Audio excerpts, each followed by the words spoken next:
దేవుని నామానికి మహిమ కలుగుగాక. దేవుని బిడ్డలారా, ప్రతి ఉదయకాలం ఈ దినం దేవుని వాగ్దానం చూస్తూ దేవుని నామాన్ని మహిమకరంగా జీవించాలని ఆశపడుతున్నాం. ప్రతి ఒక్క దేవుని బిడ్డలందరికీ ప్రత్యేకమైన హృదయపూర్వకమైన వందనాలు. మీ అందరూ బాగున్నారా? దేవాది దేవుడే మన మధ్యలో వస్తూ ఉదయకాలమే వాక్కుని పోతుండగా చూద్దాం. పరిశుద్ధ లేఖన గ్రంథంలో నుంచి ఎఫెసీయులకు రాసిన పత్రిక 5వ అధ్యాయం 22వ వచనం చదువుకుందాం.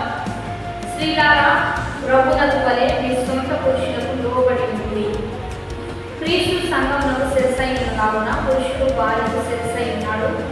క్రీస్తే శరీరమునకు రక్షకుడై ఉన్నాడు. ఈరోజు దేవుడు మనతో మాట్లాడుతున్నాడు. స్త్రీలారా, మీ ప్రభువుకు వలె మీ స్వపురుషునకు లోబడి ఉంది. ఈరోజు దేవుడు మనతో ఇస్తున్న బలమైన వాక్కు, ప్రభువుకు వలె మీ సొంత పురుషునకు మీరు లోబడి ఉండాలి. లోబడడం ధన్యత, అది స్త్రీలకు ఆశీర్వాదంగా దేవుడు ఇక్కడ మాట్లాడుతూ ఉన్నాడు. ఒక కుటుంబమైన జీవితమైన ఆశీర్వదించబడడానికి గల కారణం తగ్గించుకోవడం, లోబడడం, మృదువుగా సాత్వికంగా. మనం ఎప్పుడైతే తగ్గించుకుంటూ ఉంటామో దేవుడు తన చేతిలో మనల్ని హెచ్చిస్తూ ముందుకు తీసుకుని వస్తాడు. దేవుడికి ఎప్పుడు కూడా గొప్పగా ఉండేవారు, పైగా ఉండేవారు, మరి అందరికంటే మరి ఉన్నతంగా ఉండాలని ఆశపడేవారు కాదు. కానీ తగ్గింపు కలిగిన వారు, దీన మనసు కలిగిన వారు, వినయ మనస్సులు, లోబడి జీవించే వారిని ఎప్పుడు కూడా దేవుడు ఇష్టపడుతూ ఉంటాడు. వారినే పైకి లేవనెత్తాలని ఆశపడుతూ ఉంటాడు. కనుక మనం ఎప్పుడు కూడా లోబడడం, తగ్గించుకోవడం, వినయ మనసు కలిగి జీవించాలి. అందుకనే దేవాది దేవుడు మరి కుటుంబ జీవితానికి చాలా ప్రాముఖ్యత ఇచ్చాడు.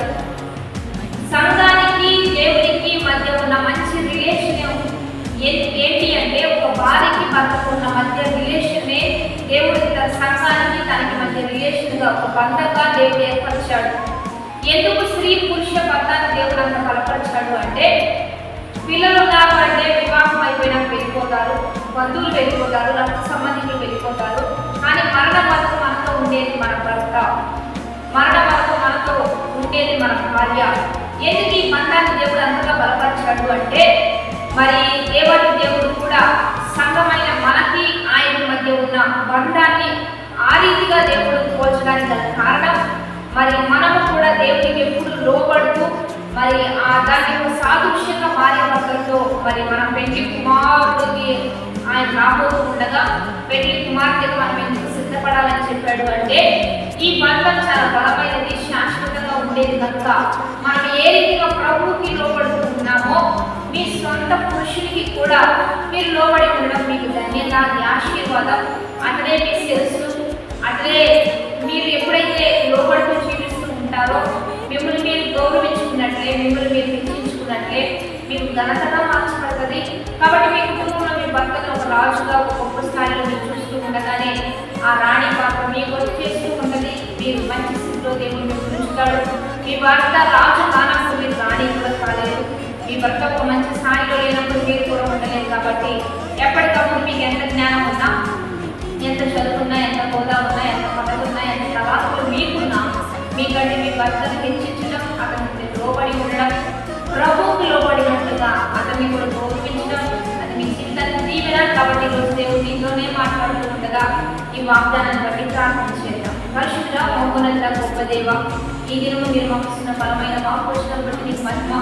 ఎంతమంది బిడ్డలతో మీరు ఈ మాట మాట్లాడుతున్నారు, ఈ ఆలోచన అన్ని బిడ్డల పట్ల రూఢీపరచండి. వారు వారి సొంత పురుషులకు లోబడి ఉండినట్లుగా ఓ కుటుంబ జీవితం ఆశీర్వదించయ్యా, బలపరిచయ్యా. నీకు ఏ రీతిగా విధేయత, భయభక్తులతో, వినయ మనస్సుతో ఏ రీతిగా నేను ఆరాధిస్తున్నారో అదే రీతిగా తన భక్తులతో కూడా వారు లోబడుతూ, ప్రేమతో, ఆప్యాయతో, ఒక మంచి అనుబంధంతో కుటుంబాన్ని కట్టే గొప్ప స్త్రీలుగా, ఘనమైన స్త్రీలుగా ఒక్కొక్క స్త్రీని హెచ్చించి నామాన్ని తెచ్చుకొని ఈరోజు బాడేస్ మ్యారేజ్ చేసుకున్న వారికి దీవెనలు, శుభ్రం ప్రకటిస్తూ ఈ ఘనమైన నామాన్ని మహిమ తెచ్చుకోమని ప్రభువైన యేసుక్రీస్తు నామమున అడిగి వేడుకొని ప్రార్థిస్తున్నాము. ఆమేన్. మంచిగా లైక్, షేర్, కామెంట్ చేస్తూ దయచేసి